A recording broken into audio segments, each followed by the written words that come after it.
Okay, is everybody ready? Ready. Yes. Yes. Ready. This is probably one of the most important half-hour healths I've ever done. Seems like every half-hour health I do, it's the most important one I've ever done. But this is right up there. Now, this week in our newspaper, and I did a blog on this, so if you haven't, you should go to my website, www.druglessdoctor.com, which is on your notes. I blog every day.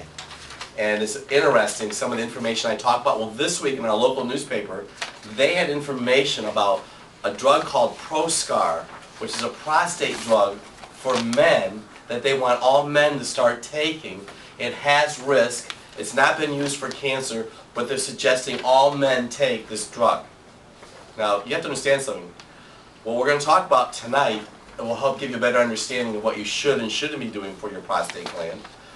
But if your PSA is elevated, if your PSA, which is a prostate test, don't throw the towel and give up. I've seen it happen because of not enough calcium in your body, too much estrogen in your body, not enough iodine in your body, not enough vitamin D in your body, or plugged up liver. So it's not just one little nugget. It is serious, but you just don't want anybody to go hacking away and radiating away. Always talk to Dr. Bob first. Okay. So tonight, I have a very special patient in the room. Denise, I'm going to recognize Denise. I got a lot of information from Denise because Denise came in about a month or so ago with an article, and if you look for some of my references on the back, one of the references I'm using is westonaprice.org. And her and I had some conversation. You have to understand something. I learn a lot from our patients.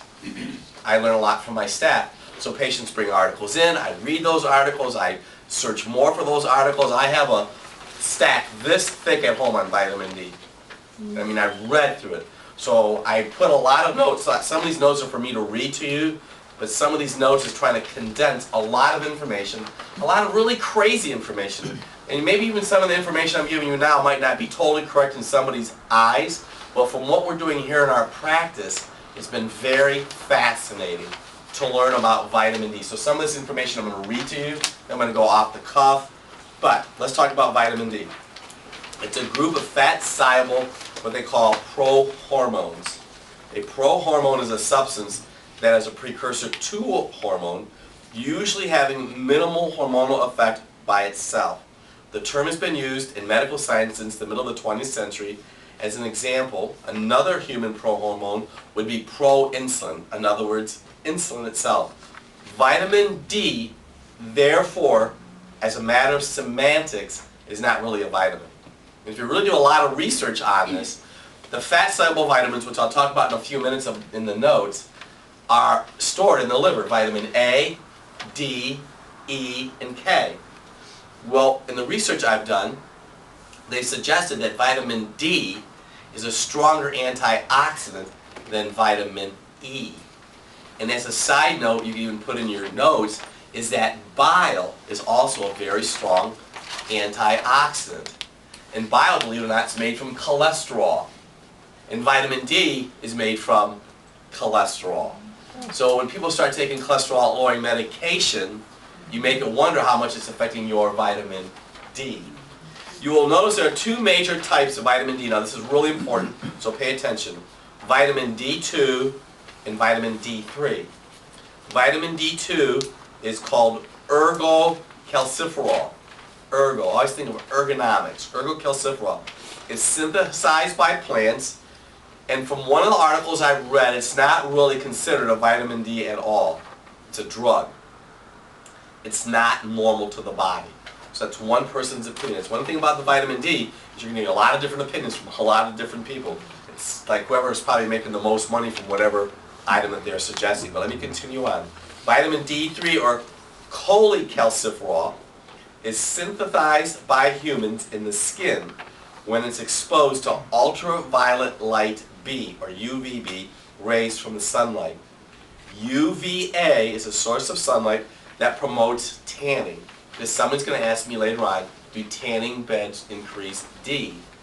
Tanning beds have UVA. You want to get the vitamin D3 from UVB, okay, not UVA. sunlight going through a window is not going to give you the UVB you need. So you want to get outside, which we'll talk about in a minute.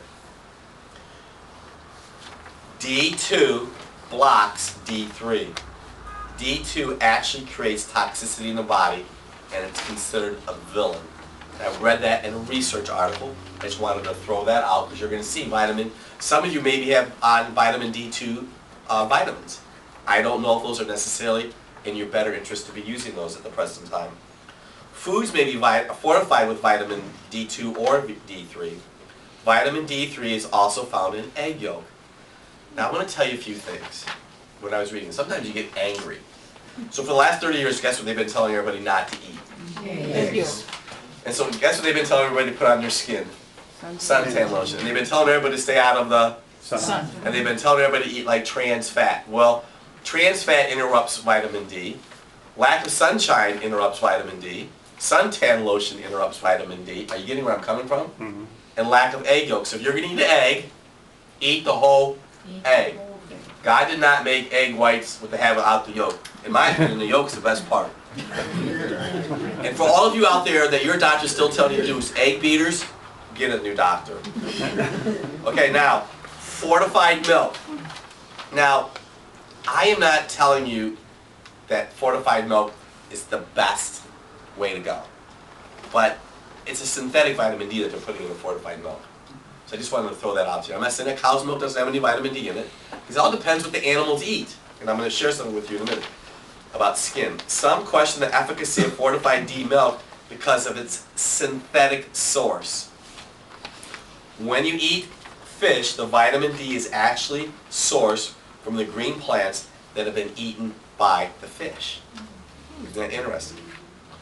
Now, this might sound disgusting for some of you, but you know how we've been told also not to eat the chicken skin? Mm-hmm. Well, the D is in the skin because the sun hits the cholesterol in the skin, and we all eat skinless. I mean, if you really think about it, do you ever wonder as a species how we've survived, at least in America? Okay.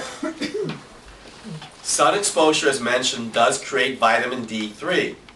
There's a sun lamp made by a company called Spurdy, which you could probably Google, that reportedly is an excellent source of UVB for those with little UVB, like all of us that are in this room right now. So we live above the north of the Mason-Dixon line. It's all in the angle of the sun. And so even if you go outside, your body has to be, you have to have your bathing suit on. You know when they tell you to go out in the sun and it's 20 minutes, 3 times a week, get enough D? You do not get enough D from doing 20 minutes 3 times a week. You have to be out in the sun, but we'll continue on. The information I read suggests that those who live in the north do not get adequate exposure of D because of the angle of the sun. 85% of your body needs to be exposed between 10 a.m. and 2. So in other words, you have to lay out in the sun with your bathing suit on because you want 85% of your body to be exposed. I think this is so profound what I'm going to share with you next. The cholesterol in your skin is converted to vitamin D3. So guess what I just said to you? It's free. Sunshine is free. The sunshine converts the cholesterol in your skin to vitamin D3. So do you wonder how many people who are on cholesterol-lowering medication could actually have a vitamin D3 deficiency? Just think about what some of these things I'm sharing. I'm saying in jest, but I am like really serious about this. You would do best not to go in a pool for up to 1 hour after being exposed to the sun, so the vitamin D can be absorbed in your body. 5% of your body exposed in this time period generally creates anywhere from 200 to 400 international units of vitamin D. So it's more than 20 minutes 3 times a week. So what are you saying, Dr. Bob?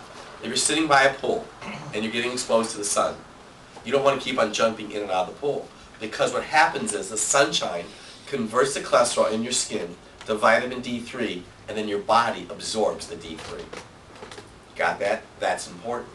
When you put suntan lotion on, 99.9% of the rays are blocked by the lotion. And if you look at the ingredients in your lotion, you're probably getting cancer from the lotion before you are from the sun. Now you're going to say, well, why do they tell us not to stay in the sun? And why do we get cancer? It's because we consume too much of the wrong oil.